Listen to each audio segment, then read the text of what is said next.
practice. And it's the same thing in the worldly thing. Okay, I want to learn driving, and I go and learn, how to do the steering. If I never get behind the wheels, it's never going to happen.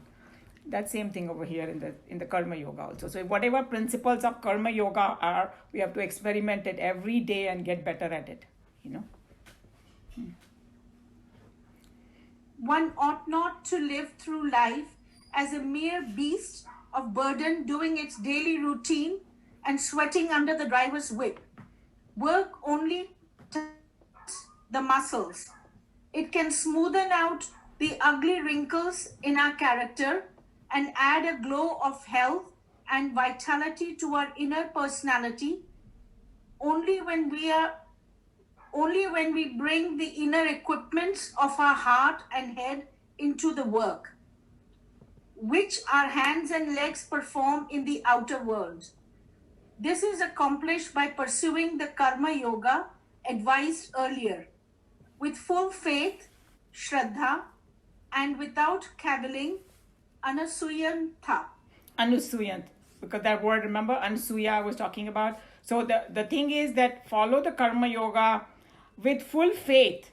So, this is what, even for you, Kamlaji, sometimes, it's possible that everything doesn't sync together. And we are only at chapter 3 right now. And Arjun that's why Arjun and us are the kind of similar situation. Krishna भगवान ने तो उसको जो भी main principles थे ना, वो already chapter 2 में सब बता दिया उसको, तीनों मार्ग बता दिए, कर्म योगा, ज्ञान योगा, भक्ति योगा, सब कुछ.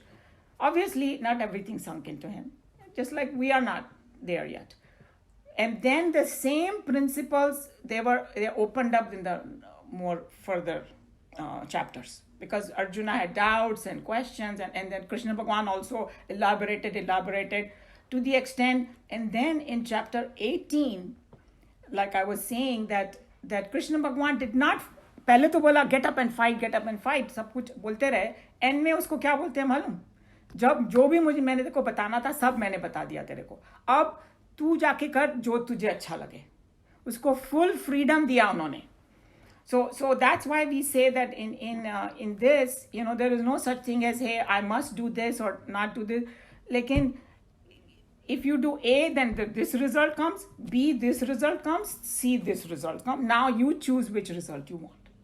That's how it is, So we have to just remember those points also. Go ahead. Faith, shraddha.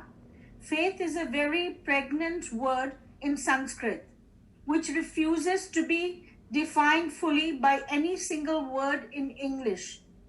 The best definition that I have so far met among the poets is from Tagore. And it is below. Just read that little line over there. Faith is the bird. Okay.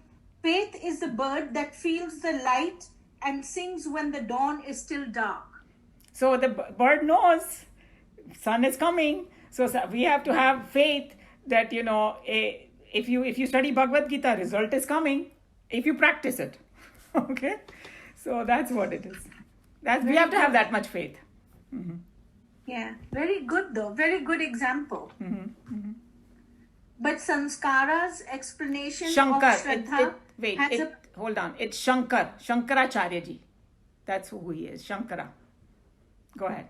Okay. But Sankara's explanation of Shraddha has a purely intellectual import, and it has no direct emotional appeal for the seeker.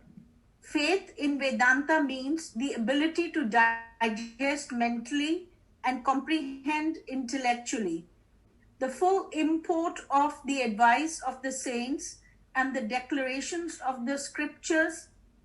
In fact, without faith, no activity is ever possible.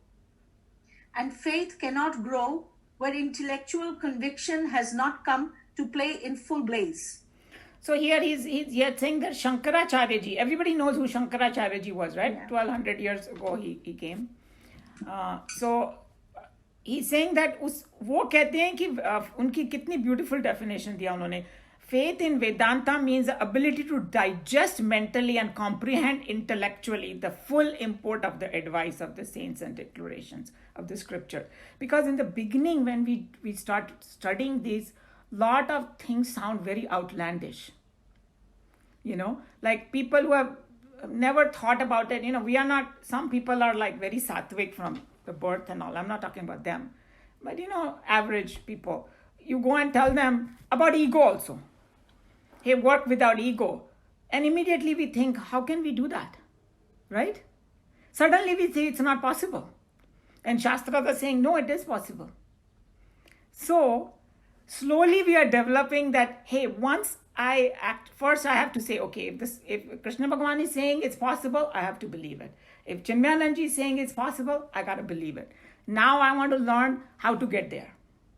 That is faith. But if I start doubting it, no, it's not, then I will drop the whole thing.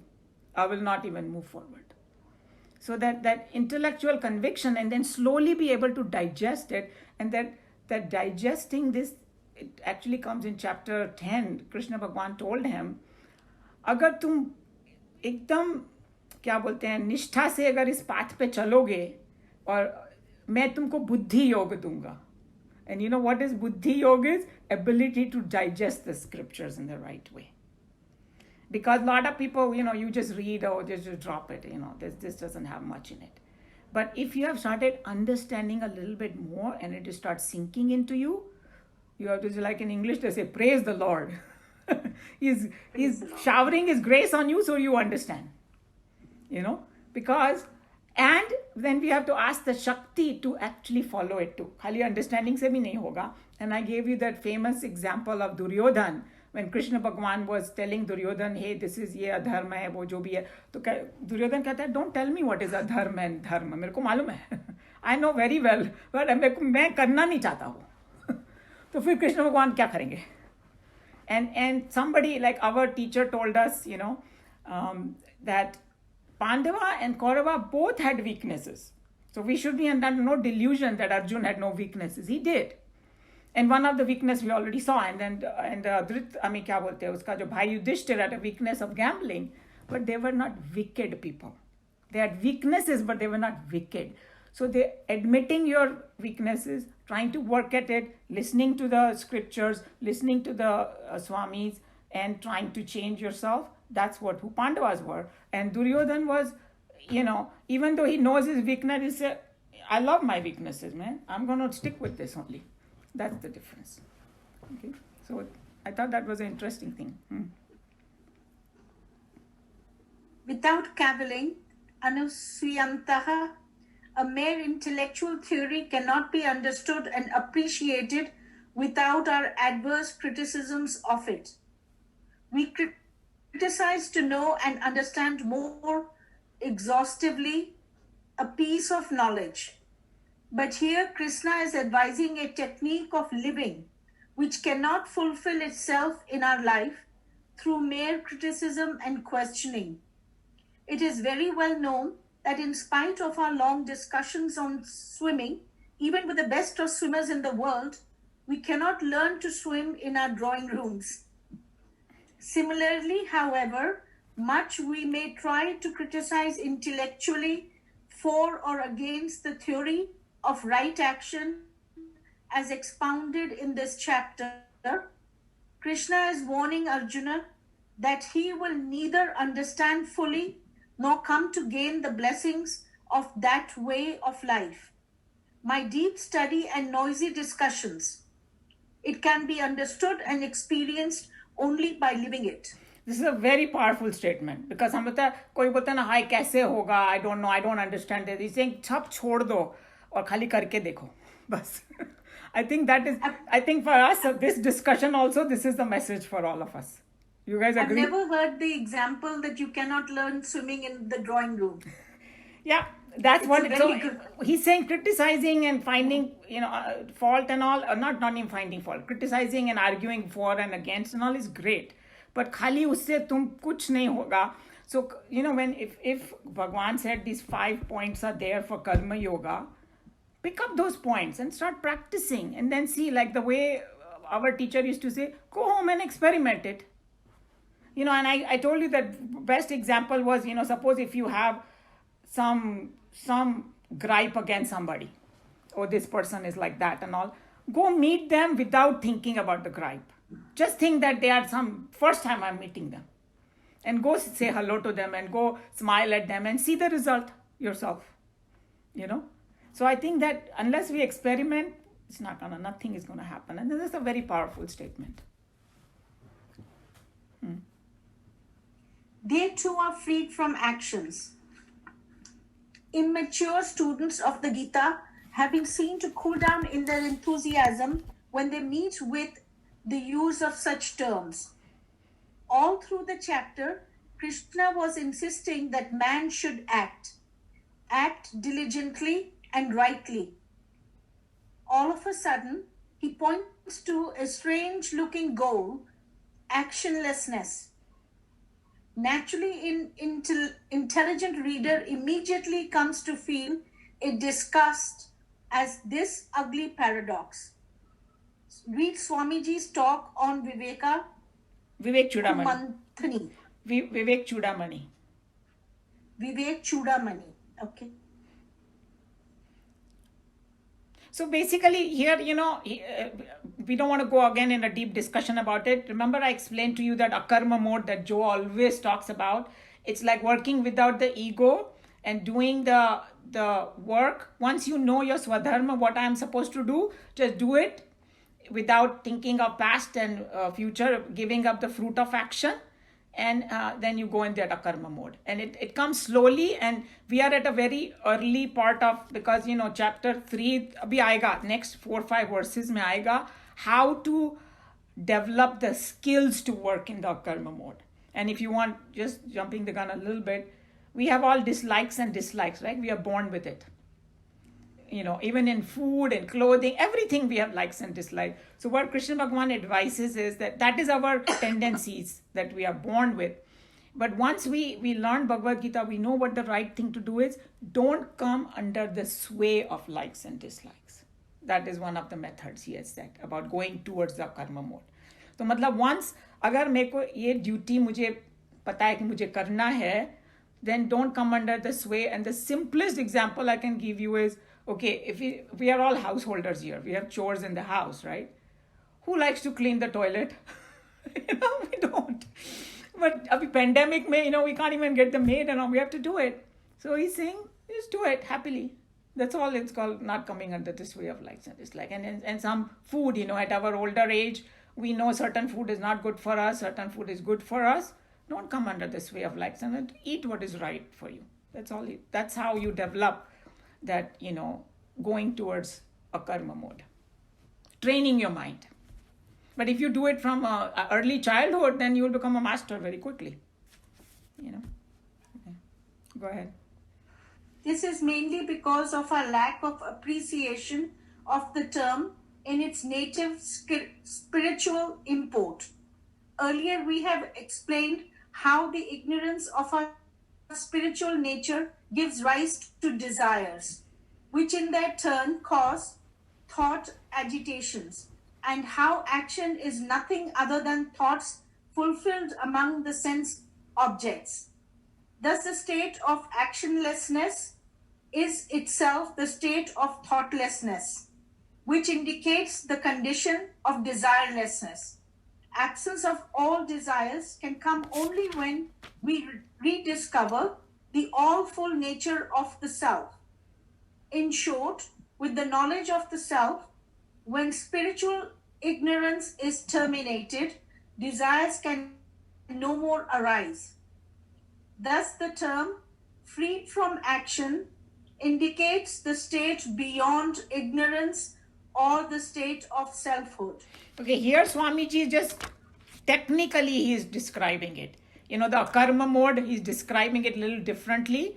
And this is also a very big scientific fact कि, desire comes because of ignorance. What ignorance of my true nature.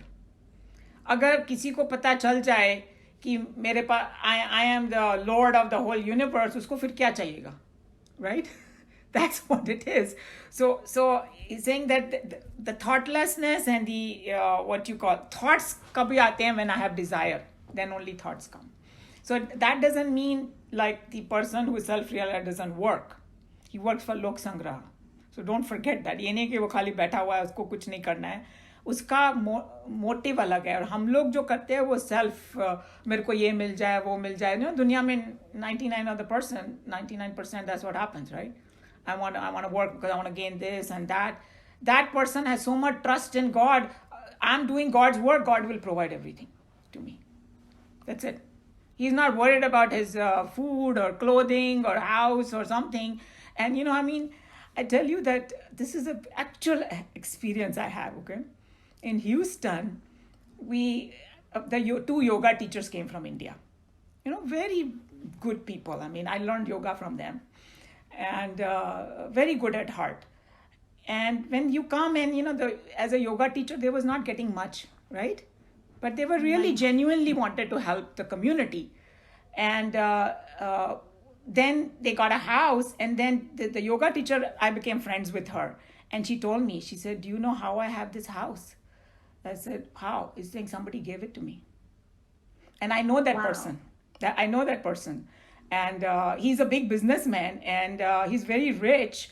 And he gave them, as his business just skyrocketed. He went from ground zero to becoming like a multi-millionaire in probably 15 years, And very humble. He used to come to Chinmaya Mission, this fellow.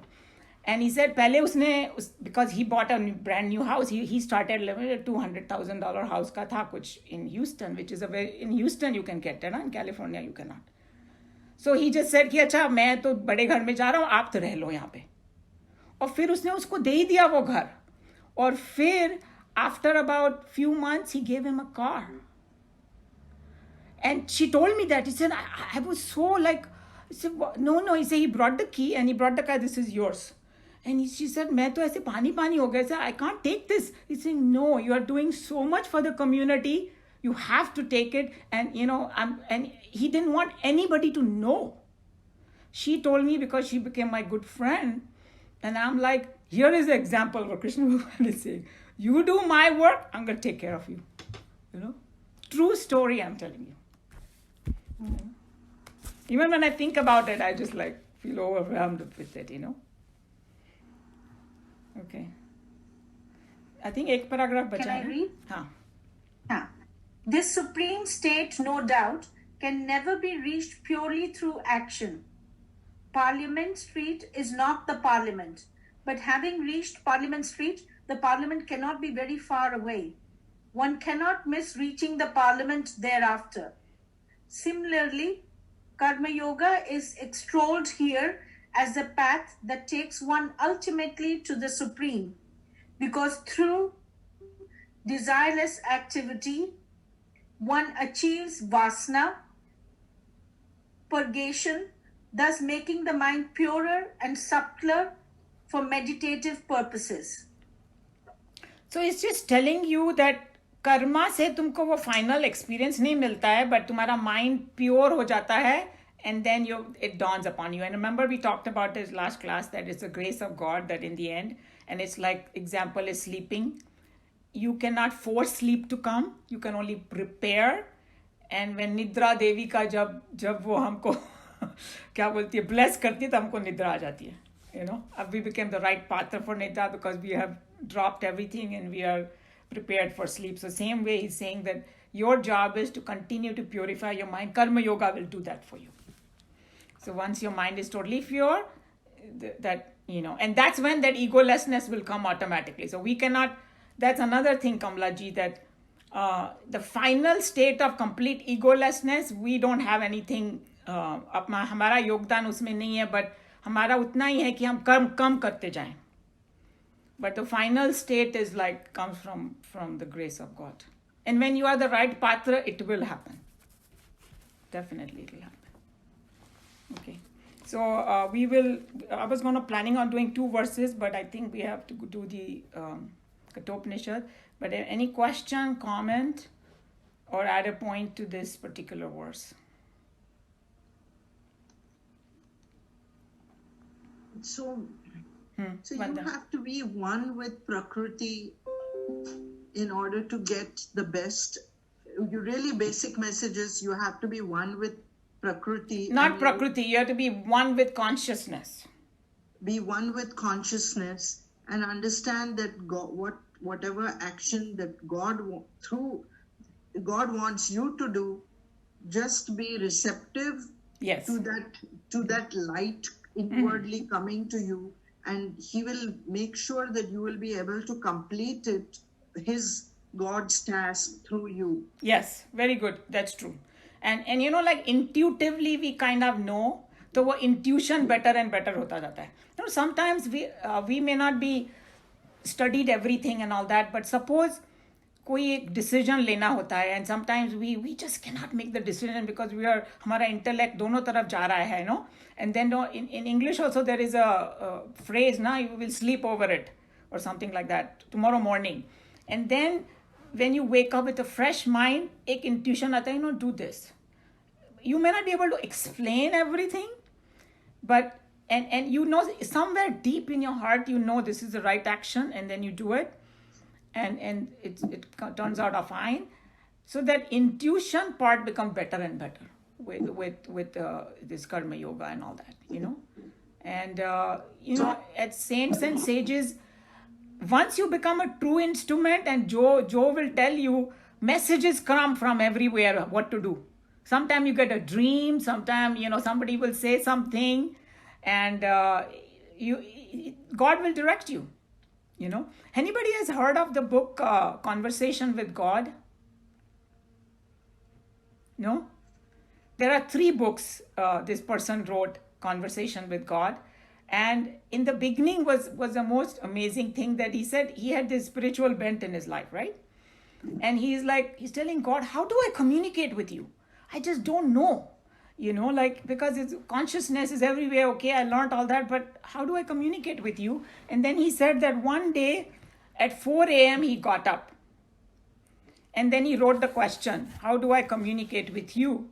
And then the answer started coming to him, and he started writing the answer. So that's why it's called Conversation with God. तो उसके मन में प्रश्न आता था, और जैसे उसका हाथ अपने आप ही चलता था, you know, like to write the answer. It used to come in his mind, and that turned into 3 books, and now somebody made a movie out about him also. So when he said how, the first question he asked, right, how do I communicate, तो भगवान ने उसको answer दिया, what I can communicate, I am everywhere. I can communicate with you through 100 different methods. You know, like when you open a book and you read a sentence, or, you know, somebody comes and says something, or a leaf is shaking and you get some inspiration, all that is communication according to him. We have this delusion that only some shloka has a communication, or, you know, reading a book or reading a shastra. He's saying I can communicate to you many different ways, but you have to tune to listening. So basically what it is that when we want to really find an answer through that higher self, he will send some answer from somewhere.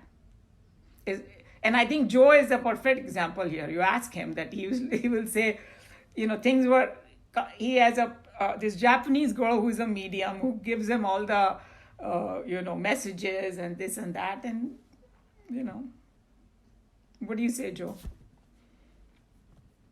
Yeah, that's another means which happened halfway through my journey. So my journey started in 96, and I had all these experiences, Krishna experiences, all that. But then in 2002, this lady came from Japan, and then she started taking over, you know. So that's why it's so interesting, which I'm writing. And right now I'm at the stage when I was very sick, and she had gone to Virginia, and she had told me that when I die, she'll be upstairs in my bedroom with my wife. So I said, oh, she's gone there. Even if I'm sick, I'm not going to die. Oh, my goodness. So she calls from there, and she tells me, fire your doctors here, go to this other doctor who's going to... So they directed everything. So this is an extreme case, you know, but yeah. So it's very hard to explain, but it happens to all of us. Some of us say chance, some of us say it helped unaware, and some are told. So there's a difference. But all of us are going through the same thing.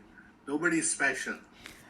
Now, regarding this, I was thinking about this karma mode, that our Manomaya Kosha brings our destiny, our desires, and the stack of karmas which we have already created, the actions and reactions. So you can probably, through purification, remove your desires, and destiny you have to fulfill. But when your destiny is going on, you can go in akarma mode and not create any more karmas. And then the third one, which is the stack you already have, you have to start doing those, and then you do in akarma mode, so you won't create any more. So the idea is to exhaust this Manomaya Kosha. It may take multiple lifetimes to do that. And once it is done, then you are needing one less. Then you don't need Vijnan Maya Kosha, and then you just have the Anand Maya Kosha left in your next life. So Bhagavad Gita tells you that every human birth, you have a chance to burn all your karmas, no matter how big the stack is. And that is an extremely powerful statement. So it's like, on one hand, we might have many different things to fulfill, because like the way our teacher used to explain in Houston is, there are different packages, okay, that have to be delivered. Okay, and so your body, you have taken this body, one package is open. Right? One package is open, so you took birth, and then you have to fulfill that karma. But you have many sitting, many... Death, Sorry? how at time of death you can instantly go. We said that last week, But all those packages which are sitting there, if I get self-realized, then it gets burnt.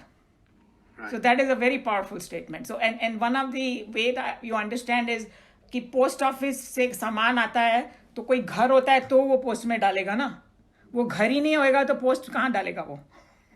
That's why you have no address left, no ego left, no nothing left, so that's all burnt. So there are different ways to understand this. Slowly we will probably get to understand, but we have to do a little bit of contemplation about this. And I think that is a very powerful statement. And it's 1 or 2 verses are coming in chapter 4 about it. You know? So with the last statement, we can conclude that karma yoga purifies your mind if you do it with right spirit. But ultimately, to get self-realized, you have to do meditation. Yeah. Can I conclude that way or no? Yes, you can 100% conclude that way. But what you had said last time, I had a big issue with it when you said that this, moksha is something different than self-realization. No, that when you get that final experience and you get it established in it, that is moksha. Moksha is nothing different than self-realization. That's the only thing that you have to little bit contemplate. The only issue I'll have with this is when you say you have to meditate. I mean, I have nothing against meditation, but the definition of meditation is you are in that mode all the time. It's not like you are sitting there and saying, now I'm meditating. Yes, true. And this is very hard to understand. So once you connect... Yeah, I know it fully. Yeah. But by doing this meditation every day, we are trying to bring that state which will come with Karma Yoga. We are trying to fast that process. That's my understanding, and it may be wrong. That by doing meditation, you are intentionally bringing your life energy from the lower chakra to the higher chakra, so it starts staying there. And effect of this meditation is that you become samatva buddhi slowly and slowly. So it fastens the process. That's what I think. That's my understanding. I may be wrong. See, if you don't purify, sorry, go ahead, Joe. It is all inclusive. In other words, bhakti, meditation, karma yoga, all those are purifying your whole self and essentially removing your desires, exhausting your karma's consequences, and then ultimately you get replaced. You are no longer there by the universe. So we are coming to that, what Kamlaji you are saying, the different kind of yagnas they are going to talk about. First he's going to talk about the highest yagna, what it is.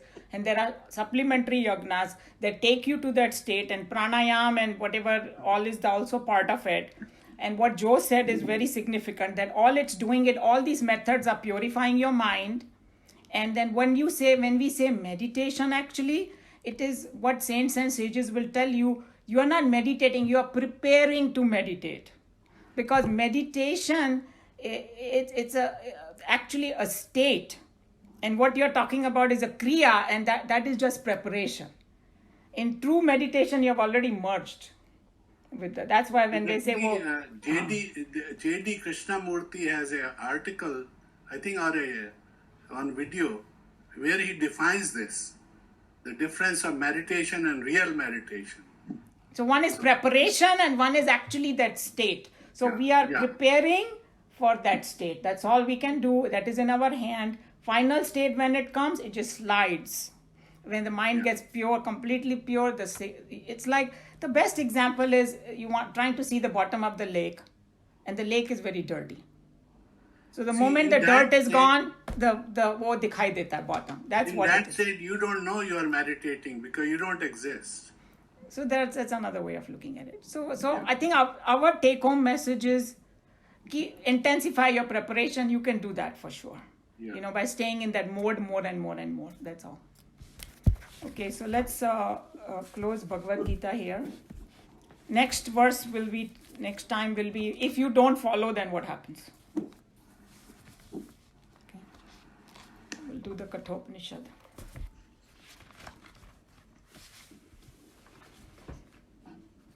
I'm going to stop and start the recording. Okay. So let's see. I have to switch my gears. We are at verse 5. Am I right? Of Katha Upanishad.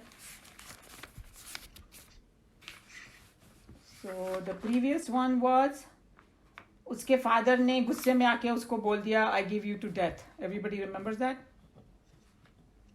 Okay. So, और हमने वो discuss किया कि अगर किसी बच्चे को बेचारे को ऐसा बोल दो तो वो तो रोना धोना शुरू कर देगा. और हमारे ये नचिकेता ने क्या किया? He is very advanced in his spiritual world. He actually started एक कोने में चला गया, and he is contemplating. Father ने क्यों बोला, क्या बोला? The first reaction will be obviously, oh, क्या मैं इतना बुरा बच्चा हूँ कि मेरे को death को दे रहा है? Obviously he felt bad. Then he started contemplating में कि सचमुच बुरा बच्चा हूँ या नहीं? So and that is a sign of maturity, that when some adverse things happen, suddenly you don't react to it. You actually contemplate upon what the situation is. Introspection, like they say.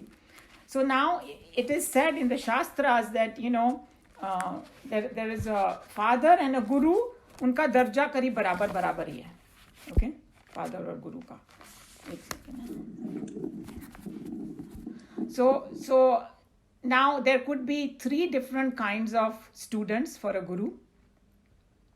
Or Sanskrit में, like prathama, dvitiya, madhyam, prathama, madhyam and adham. Adham इसमें आया नहीं है. So ये वाला जो है ना, क्या बोलते हैं, उपनिषद, ये बहुत minimum words वाला उपनिषद है.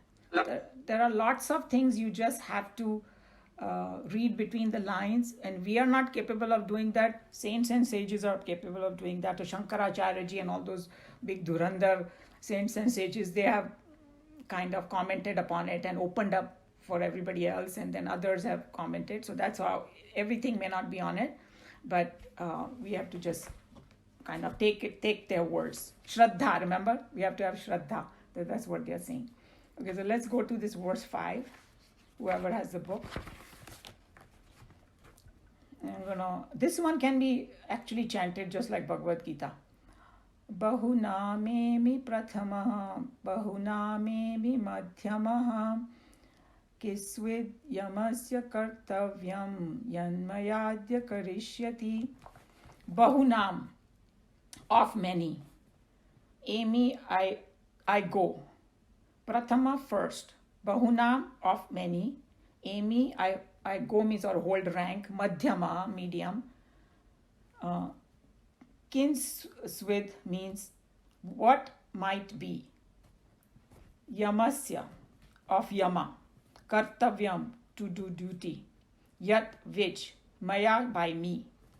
Adya is now. Karishyati is can do. So yeah, basically he's saying that he started contemplating कि मैं किस टाइप का स्टूडेंट हूँ. तो सेल्फ एनालिसिस में उसने बोला कई बार मैं नंबर 1 स्टूडेंट होता था. तो now here let's analyse what highest type of student, medium, and the lowest one is. Highest one is जो गुरु की बात बिना बोले समझ जाए, वो जाके कर दे. Okay, that is the highest. Medium is कि गुरु, और यहाँ पर father also, father and Guru you just synonym. Father ने कहा कि मन की बात जान ले और जाके कर दे वो काम. सेकेंड वन इज फादर ने बोला या गुरु ने बोला तो उसने जाके किया, मतलब उसका follow the instruction, that medium type.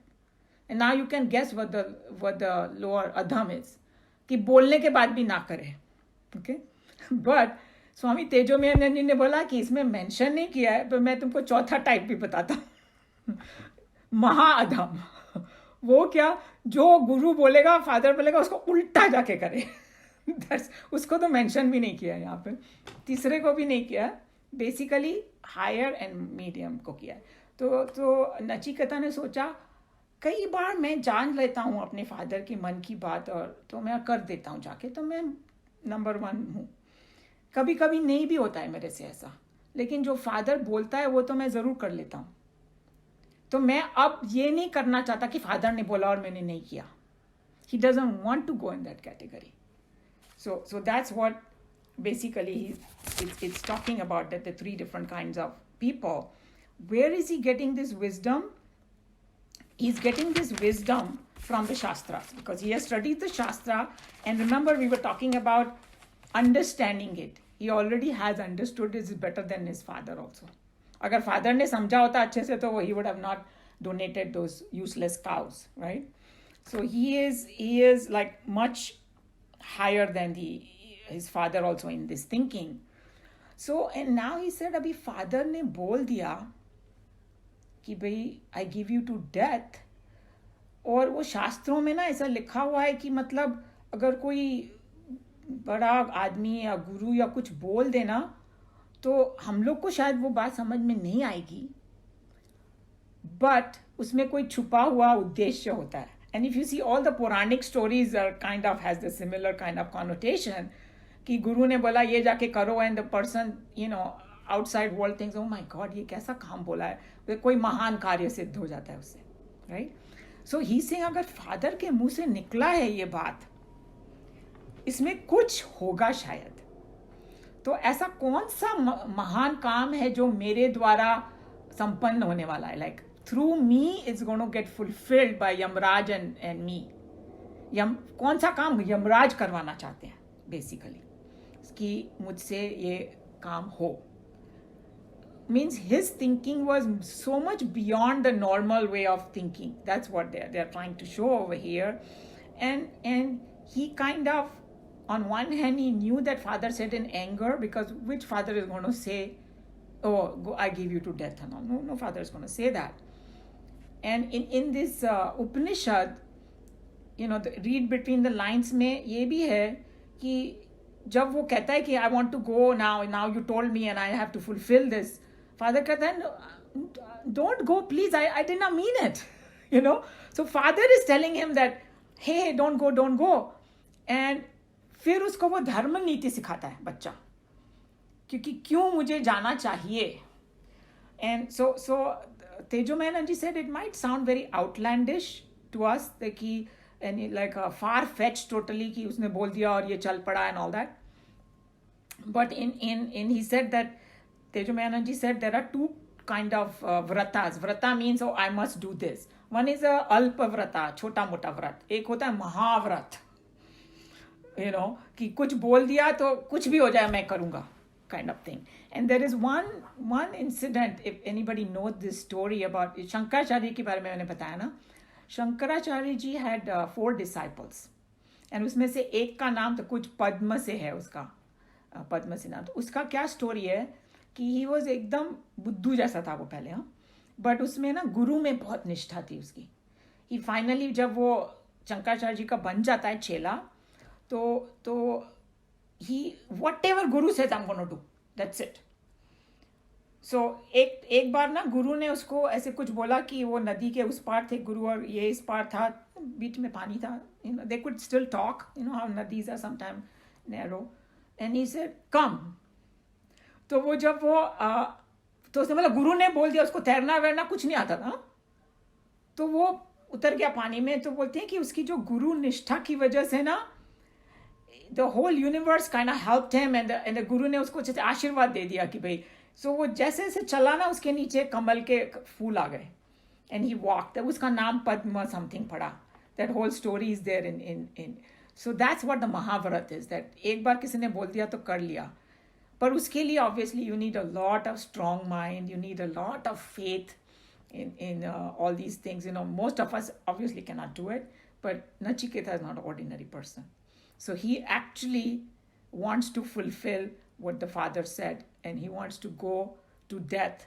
And now the question is going to, how he went and all. They said the Upanishad doesn't talk about it, but there are many ways. You can go in the deep meditation and go in the astral world and all that. Whichever way you want to look at it, that's up to our imagination. But basically उसने जो बोल दिया, he wants to fulfill. And this, we are right at verse 5, but 6 में वो कारण देगा, अपने father को बोलेगा क्यों मैं जाना चाहता हूँ. Okay, that we will do also, but let's right now read this 5. Anybody has any question on what I just said? Yes, Shireen.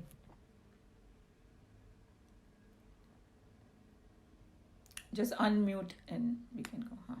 I'm going ahead. I mean, if you want me to read, I thought I'd read. Oh, okay, of course. Yeah. But anybody, before she reads, anybody has any question about whatever we discussed about Nachiketa right now? Everybody okay with it? Okay. All right. Go ahead, Shireen. Okay. Nachiketa thought, among many I go the first, of many I go midmost, I was never a third rate. What is there for Yama, Lord Death, to do, which he now can do, by, from, me, who, is thus given to Yama. So that all those aspects what I just said, that I'm not the worst kind of students. I'm either medium or number one. And what does the universe want to achieve through me? Okay.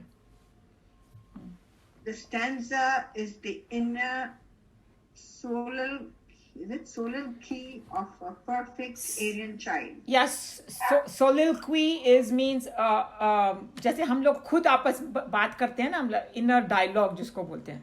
My personal inner dialogue will call us. That's the word. Born and bred upon the sacred milk of the Vedika culture. When the Father has thus exiled him from this plane of consciousness into the realms of death, Nachiketa retires from the presence of his preoccupied father to ponder over and digest the circumstances. This is a true sign of matured soul. No grown-up intellect will allow itself to be clouded and confused at the mere approach of challenging circumstances. It will neither allow emotion to flay its wild cranks and act in a maddening, impulsive way, nor will such an intellect allow itself to be bowed down by the threatening aspect of the challenge and run away from the fields of activity into a cowardly retreat of inertia and dumbfoundedness. Here is Nachiketa unexpectedly bombed by a most surprising developments around and about him in the external world of his relationships. And like a true matured intellect, he quietly retires to ponder over, to analyze, to discriminate and to judge. So he's just telling you, that how a matured soul will behave when suddenly some circumstances come to you that are totally unexpected. So most of us, we will cry, shout, scream, and get very, very upset and make very bad decisions. Here is a 9-year-old fellow who actually say, okay, he obviously did feel hurt, but instead of getting swayed in that hurt, he went in one corner and started contemplating, and then bring all his knowledge there. And I think that, to me, this is a very good way that when we get all upset and something happens in our life, we should try to bring all what we learn about Bhagavad Gita and everything. That's what is going to make us make the right decision. But from the worldly perspective, if you see, it's not going to be that great. I think the perfect example is when some death happens. If we try to look at it from the worldly perspective, हम लोग को कुछ उसका, especially when some young person dies, suddenly, how can you give any explanation कि क्यों हुआ? Worldly sense में हमको कभी answer नहीं मिलेगा. But the moment we switch our mind to the spiritual aspect, आराम से मिल जाएगा answer, and it will give us a lot of peace. So same thing over here with Nachiketa. एक बेचारे छोटे बच्चे को बोल दिया तू जाके मर or something like that, he will be very hurt, but he's taking a mature attitude. What is there in it? Let me think about it. So that's what he's saying. In that quietude, he gains balance by reference to his knowledge of the ever-truthful Shastras and the sacred words of the learned masters. It is an injunction of Shastra and an Aryan code of morality that the duty of a disciple or a son is to be ever implicitly in the seva of his teacher or his father. With reference to the execution of duty to a guru, the disciples are classified under 3 heads. A, the best; B, the so, and C, the bad. Yeah, so the best, so, and the bad. Yeah, go ahead. The best ones are those who, knowing the wish of the guru, always serve him. The so are those who are infallibly obedient and execute any order from the guru when expressly commanded. And the bad ones are those despicable wretches who fail to execute even when commanded by the guru. Here in a story, Gautam was to Nachiketa both father and guru in one. Hence these words from the son disciple Nachiketa. So we discussed that there are 3 different kinds. Go ahead. With reference to the above injunction of Shastras, we shall now easily understand what exactly was in the mind of Nachiketa when he thought, as in the stanza now under discussion. He meant to say that he was ever diligent to act up to the expectations of the guru and parent. That in some cases, now and then, he had slipped down to the so category when he could not understand the wish of his guru for the moment and could not, therefore, execute it before the guru's express command. In short, Nachiketa confesses that he has never been consciously or unconsciously of the last type, and that he never hopes now to become one by disobeying a command expressed by his father and guru. So here he's saying I don't want to become the 3rd type. That's what he's thinking. So I have a question. Maybe it's already 12:30. So if we, 12:34, yes. Yeah, then this we have still a lot to read. So if you want, we can stop here and continue next time, and we can just pick up some topic, and if you want me to do the symbolism of Navaratri in short 5-10 minutes, I can do that. We talked about that. So should we just stop here? The class? Okay. Om Sarve Bhavantu Sukhinah, Sarve Santu Niramaya, Sarve Bhadrani Pashyantu, Ma Kaschit Dukha Bhag Bhaved. Hari Om. Shri Guru Pyo Namaha. Hari Om.